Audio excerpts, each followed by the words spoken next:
یہ واقعہ ہے حضرت نوح علیہ السلام اور عظیم ترین سیلاب کا، جس نے ان کی قوم کو غرق کرنے کے ساتھ ساتھ پوری دنیا کو پانی سے کور کر دیا اور زمین پر موجود ہر ایک جاندار چیز کو ختم کر دیا سوائے ان لوگوں اور جانوروں کے جو اس کشتی کے اندر موجود تھے، جو کہ اللہ کے حکم پر حضرت نوح علیہ السلام نے تیار کی تھی۔ حضرت نوح علیہ السلام کے مخالف قوم کوئی عام لوگ نہیں تھے، بلکہ یہ آج کے دور کے الومناٹی یعنی شیطان کی پوجا کرنے والے لوگ تھے، جو کہ لگاتار خدا کی تخلیق کو بدل رہے تھے۔ ان لوگوں نے جانوروں، پودوں، انسانوں سب کو اپنی مرضی سے بدلنا شروع کر دیا تھا، اور یہ اتنے ایڈوانس تھے کہ آج کے ٹائم کے اندر بھی انسان خلا کے بارے میں اتنا نہیں جانتا جتنا یہ لوگ جانتے تھے۔ یہ لوگ اس وقت اپنی ٹیکنالوجی کی مدد سے خلا کے اندر سفر کیا کرتے تھے۔ یہی وہ لوگ تھے جنہوں نے اہرام مصر جیسے بڑے بڑے سٹرکچر تیار کیے، جو کہ طوفان نوح کے بعد بھی بچ گئے، مگر ان سب لوگوں کا نام و نشان تک مٹ گیا۔ یہ الومناٹی یہ کام اس دور کے اندر بھی کر رہے تھے اور آج کے ٹائم میں بھی ایسا ہی کر رہے ہیں۔ آج بھی یہ لوگ پودوں، جانوروں اور خود انسانوں کے ساتھ چھیڑ چھاڑ کر کے ان کی تخلیق کو بدلنے میں لگے ہوئے ہیں، ہر طرح سے خدا کی تخلیق کو چیلنج کر رہے ہیں۔ نوح علیہ السلام کے دور کے الومناٹی اس قدر ایڈوانس تھے اور انہیں اپنی ٹیکنالوجی پر اور خود پر اس قدر بھروسہ تھا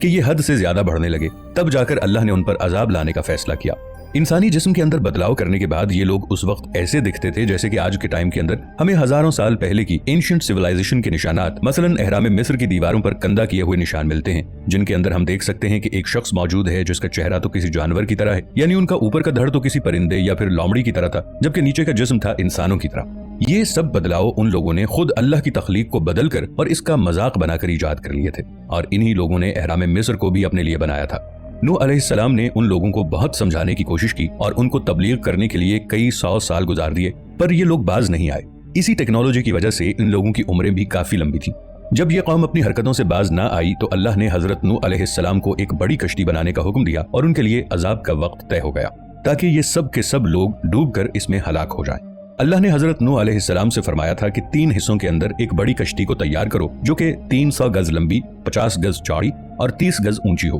اور اس پر اپنے ماننے والوں کے علاوہ اپنے خاندان اور ہر ایک جانور کا جوڑا بھی سوار کرو جو اس وقت تک اس جینیٹک انجینئرنگ کا شکار نہیں ہوئے تھے۔ اس طرح کے ایک ایک جانور کے جوڑے کو تلاش کرنا یقیناً بالکل امپاسبل کام تھا، لہٰذا اللہ کے حکم سے یہ تمام جانور اس کشتی کے پاس ایک ایک کر کے اکٹھا ہونے لگے اور اس میں خود سوار ہو گئے۔ نوح علیہ السلام کے خلاف جانے والی یہ قوم اس قدر ایڈوانس تھی اور اس کے پاس اتنا علم تھا کہ یہ لوگ پورٹل کے ذریعے آسمان کے اندر ایک جگہ سے دوسری جگہ سفر کیا کرتے تھے، اور زمین پر واپس آ کر یہ لوگ عام انسانوں کو اپنے حکم کے مطابق غلاموں کی طرح اپنے اشاروں پر چلنے کا حکم دیتے، ان کے خدا بن کر۔ اور بالکل یہی وجہ ہے کہ قدیم مصری لوگ اسی طرح کے جینیٹیکلی موڈیفائڈ انسانوں کو اپنا خدا بنا کر پہلے بھی پوجتے تھے، اور آج بھی دنیا بھر سے ان کی تصویریں بالکل ایک جیسی دنیا کے مختلف کونوں سے مل رہی ہیں۔ بالکل یہی کانسیپٹ ہم 2021 کے اندر آنے والی ایک ہالی ووڈ فلم ایٹرنلز کے اندر بھی دیکھ سکتے ہیں، جس میں دکھایا گیا ہے کہ آسمان کے اندر سے آنے والے کچھ سپر پاور رکھنے والے لوگ جو انسانوں جیسے ہی دکھتے ہیں لیکن ان کے پاس خداؤں کی طاقتیں ہیں۔ یہ لوگ دوسری دنیا سے ہمارے پلانٹ زمین پر آتے ہیں اور یہاں کے لوگوں کے درمیان گھل مل جاتے ہیں، اور ایک ایسا وقت آتا ہے کہ یہاں بسنے والے لوگوں کو اور یہاں پر بسنے والی ہر ایک چیز کو وہ اپنی مرضی سے بدلنا شروع کر دیتے ہیں۔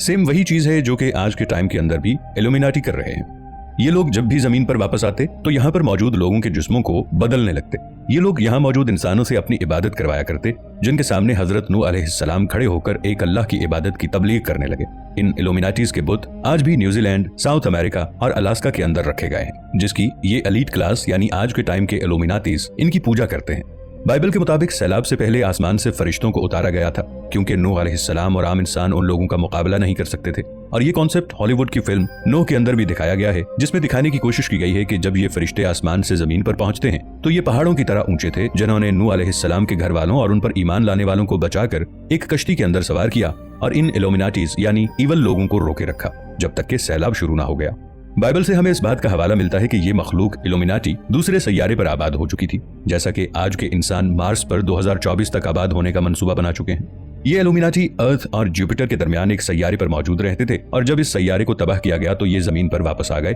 اور زمین پر فساد پھیلانے لگے، کیونکہ ان لوگوں کے لیے ضروری ہو گیا تھا کہ وہ اپنی نسل کو آگے بڑھانے کے لیے جانوروں، پرندوں، یہاں تک کہ پودوں کے اندر بھی جینیٹیکل میوٹیشن کر رہے تھے، اللہ کی تخلیق کو بدل رہے تھے۔ انہی لوگوں نے آسمان کے اندر سفر کرنے کے لیے اور بے تحاشا انرجی کو حاصل کرنے کے لیے مصر کے اندر اہرام مصر کو بنایا، جو کہ ان کے لیے پاور پلانٹ تھے، اور زمین کی الیکٹرو میگنیٹک ویوز کو استعمال کرتے ہوئے اس سے بے تحاشا انرجی کو پیدا کرتے، جو کہ کبھی ختم نہ ہوتی۔